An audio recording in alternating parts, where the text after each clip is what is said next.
There were many months in a row where my salary would come in, say 12 p.m. By the end of the day, everything would be gone already. I was raised in a household where gambling was normalized. Like my dad had a gambling problem as well. My first bet that I ever made was when I was primary 5. My auntie helped me place a bet with Singapore Pools. It was for $5, the minimum bet, and it won. So that was kind of like the start of my gambling career. The main lure of gambling was the same things that I felt when I won that first bet. Is that number one, it was easy money, and number two, it was a good chance for me to use my knowledge of football to kind of make money. I've been a massive Manchester United fan since 8 years old. So I had this impression that because I know this team so well, I would be able to make the most money off them. But the weird thing is that actually I think Manchester United is the team that I've lost the most money on. I think the addiction didn't really start until I was 18, when I enlisted to NS. Because that was the first time I had any sort of income, and suddenly I got spending power. I was also introduced to a lot of bookies. So I started gambling on credit. And then from then on, it just got worse and worse and worse. A very rough figure of how much I've lost in my life is maybe like 100,000 to 150,000. At the height of my addiction, I was constantly in debt. I lost all my friends, and then I was struggling at work as well.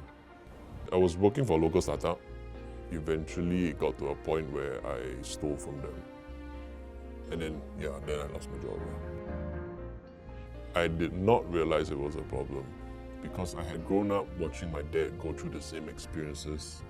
So I thought that I just learned how to cope with it and then just carry on with life. The thing with gambling addiction is that it's very isolating.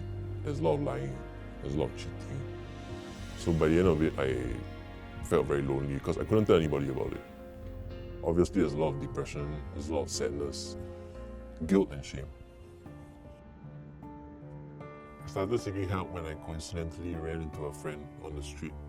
I ended up telling him all the things that I was going through, all the problems that I had, and he told me to just try and attend this support group meeting. I also started to come for counselling at WeCare. One of the first few counselling sessions, my counsellor said that you have to stop watching live games, which I put up a lot of resistance to. She said you cannot watch because it's a trigger for me. Once I watch a live game, almost immediately I think, what the odds, how many goals are there going to be, all these kind of things, right? So I had to stop watching live games. With the World Cup coming up, it's the same now for me. I will not be watching any of the live games. I'll be avoiding bars as much as I can. Won't be going to friends' houses if I know that they'll be watching the matches. Another actionable step is that I don't kind of associate with friends who gamble anymore. So surrounding myself with safer people. I also had to kind of admit when I got into recovery is that I am incapable of managing my own money. So once my salary comes in, immediately it goes to my wife. So that eliminates the risk of a relapse. Come this July, I'll be 4 years clean, but there's a misconception that after you quit an addiction, everything will be nice, fine and dandy. But the triggers don't stop. You know, it might come from a random video on social media. It might come from a WhatsApp message that gets through Scam Show asking you to set up an account, offering you free credits. In the past, when I wasn't in recovery, if I get triggered, I would just go and gamble.